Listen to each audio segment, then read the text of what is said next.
আমাৰ আচলতে আমগুৰিত আজিলৈকে বানপানী হোৱা নাই। নদীত পানী বাঢ়ে জাজি নৈত, কিন্তু এনেকুৱা হোৱা নাই কাৰণে আমাৰ ঘৰৰ ভেটিবোৰ চাপৰ হয়। আৰু মানে আমাৰ প্ৰায় গাঁৱৰ বেছিভাগ মানুহৰ 50% মানুহৰ 50% মানুহৰ ঘৰৰ ভেটি চাপৰ। এতিয়া বহুতে পস্তাইছোঁ আচলতে। আৰু এটা কথা কৈছোঁ, কিবা যদি ভুল হৈছে মানে ক্ষমা বিচাৰিছোঁ, কিন্তু সেই নামঘৰ মন্দিৰ গীৰ্জাৰ ঘৰত পইচা দিয়াতকৈ, মছজিদ নামঘৰ গীৰ্জাত পইচা দিয়াতকৈ সেই পইচাখিনিয়ে আকৌ কৈছোঁ বিজ্ঞানসন্মতভাৱে ৰাস্তা পদূলি গঢ়ক, মথাউৰিও মানে বনাওক, সেইটোৱে বান্ধক, মই এইটোৱে ভাবিছোঁ। আপোনালোকে কি ভাবে নাজানো, মনৰ কথাখিনি কৈছোঁ আচলতে।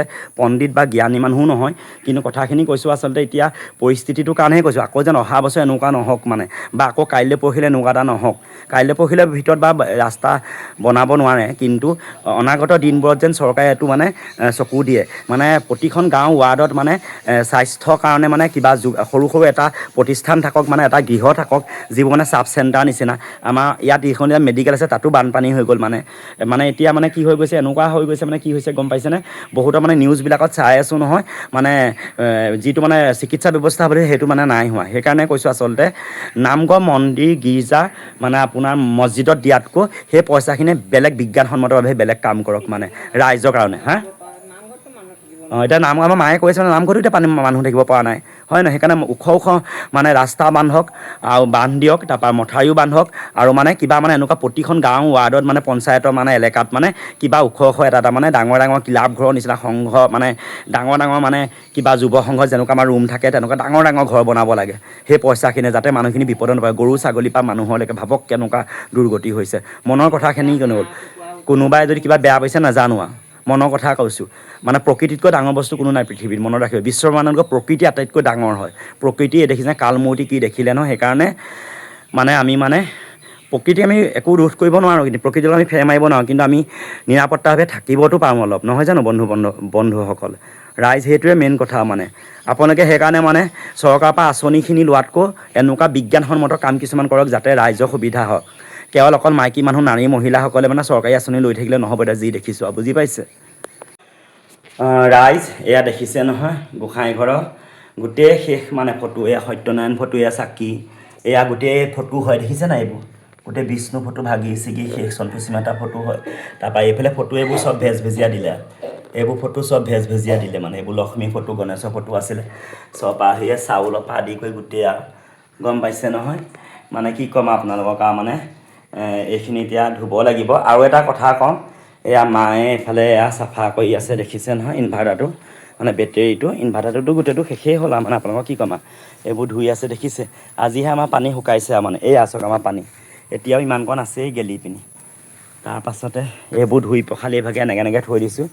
এইবোৰ ধুই পখালি এনেকৈ থৈছোঁ, এইবোৰ ৰ'দত দিছোঁ, টোপোলা বান্ধি মানে ৰ'দত দিছোঁ মানে। এইবোৰ ঢাৰি পাতিবোৰ এনেকৈ ৰাখিছোঁ। তাৰপৰা এইটো ইনভাৰ্টাৰ বেটেৰীটো, এইটো দেখিছে নহয়? এয়া মানে হেৰি কৰি আছোঁ আৰু, মানে চাফা কৰি মানে ৰ'দত দি আছোঁ আৰু, কি হয় নাজানো আৰু দেই। ঢেঁকীখালীলৈতো যাবই পৰা নাই, ঢেঁকীখালী এতিয়া নাযাওঁ আৰু। ঢেঁকীখালী অৱস্থা দেখিছে নাই? ঢেঁকীখালী এতিয়া ভৰি দিলে ভৰকৈ সোমাই যাব মানে। সেয়া ইয়াতে মই চাকি ধূপ জ্বলোৱা, এয়া দেখিছে নাই? এয়া যেনিবা ইমানতে ৰক্ষা, মানে একো নহ'লে বাৰু। এয়া একদম লাহে লাহে কৰিম আৰু। গোঁসাইঘৰ চব বস্তু মই মানে নতুন কৰিম। গোঁসাইঘৰ সকলো বস্তু নতুন কৰিহে মানে মই গোঁসাইঘৰ ধূপ চাকি জ্বলাম আৰু। এয়া দেখিছে নহয়? গোঁসাইঘৰ বস্তু এনেকৈ ইয়াত তুলি থ'লোঁ। গোঁসাইঘৰ বস্তু চব মানে নতুনকৈ কৰি, মানে চব বস্তু নতুন কিনিম মানে। মোৰ ভাল লগা নাই মানে এইবোৰ, মানে চাকি বন্তি লেতেৰা পানী সোমাইছে, নৈ পানী মানে এইবোৰ, মানে গুৰৰ মুতনি পানী সোমাইছে। আৰু এটা কথা কওঁ ৰাইজসকল, এতিয়া মই গম পাইছেনে? আপোনালোকক কি কথা এটা ক'বলৈ লৈছোঁ গম পাইছে? এখন গোটেইখন চাফা কৰি আছোঁ, এইবোৰ দেখিছে নহয়? এইবোৰ পানী মানে ফিল্টাৰ কৰি আছোঁ। ইয়াত আমাৰ পানীৰ অভাৱ, আপোনালোকে জানেই, মই কৈছোঁ আগতো, আমাৰ ইয়াত পানী বহুত অভাৱ হয়। এতিয়া খোৱা পানী ফিল্টাৰ কৰি আছোঁ, টিউবৱেল মাৰি মাৰি, লেতেৰা পানী পূৰা আইৰণ কেনেকুৱা দেখিছে? এতিয়া মই এটা কথা ক'ম ৰাইজসকল, আপোনালোকক এটা কথা কৈছোঁ, ৰাইজসকল মই ৰাইজৰ লগত সকলোটো, সেইটো বা শব্দটো ভুল হয়, একো নাই, কিন্তু এটা আপোনালোকক কথা কৈছোঁ। কি কথা কৈছোঁ গম পাইছেনে? ৰাইজসকলে এয়া দেখিছে, মায়েতো মানে বেটেৰীটো মচি আছে এনেকৈ কৰি, মানে তাৰপিছত বস্তুবোৰ টোপোলা টোপলি কৰি বান্ধি থৈছোঁ। ইয়াত দেখিছে নহয়? গোটেইখিনি আৰু কি গম পাইছেনে? ঢাৰি পাতি, একো নহয় দে, কি হ'ল, ঢাৰি পাতিখিনি ইয়াতে সামৰি থৈছোঁ।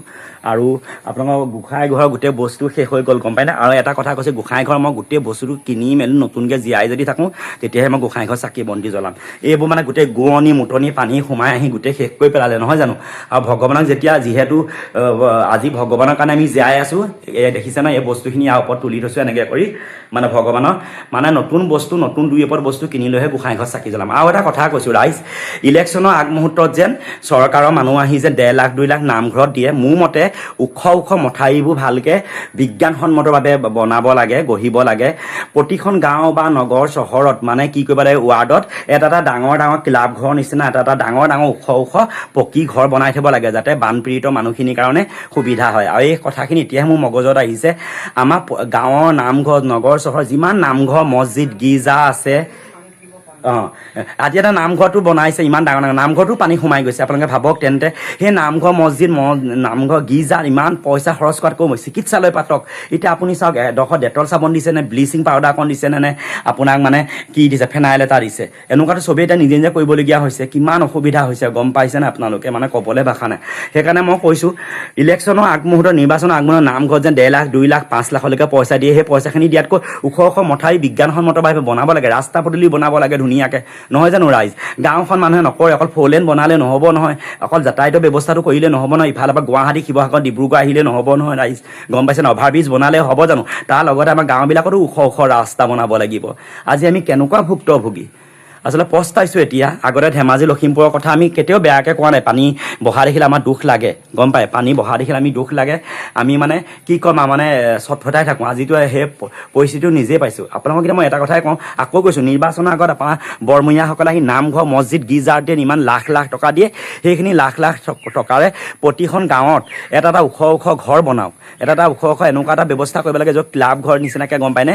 যাতে মানুহখিনি বানপানী হ'লে গম পায়, আমাৰ আমগুৰিত হ'ল যেতিয়া আকৌ হ'ব, গোটেই পাহাৰ কাটি খহি গৈছে বোলে, মাটি আনি মানে দাম পাই মাটি আনি গোটেই পাহাৰ বোলে প্লেইন হৈ গৈছে, আৰু ডাৱৰ বিস্ফোৰণ হৈছে। এতিয়া কোনটো সত্য আমি নাজানো, ডাৱৰ বিস্ফোৰণ হৈছে নে পাহাৰ ক্ষয় যোৱাৰ কাৰণে মাটি কটাৰ বাবে বানপানী হৈছে, এইটোতো আমি নাজানো। সেইবাবে আপোনালোকক মই এটা কথাই কওঁ, আপোনালোকৰ ৰাইজৰ প্ৰতিনিধিসকলক ক'ব যেন আমাৰ নামঘৰ মছজিদতকৈ আমাৰ হস্পিটেল আৰু ডাঙৰ ওখ ৰাস্তা আৰু আমাৰ ঘৰ ভেটিবিলাক ওখ, আমাৰ ঘৰ ভেটিটো বহুত চাপৰ, আপোনালোকে চাওক বহুতে চাপৰ, মানে সেইটো কৈছোঁ আৰু আমাৰ বানপানী নহয় কাৰণে আমাৰ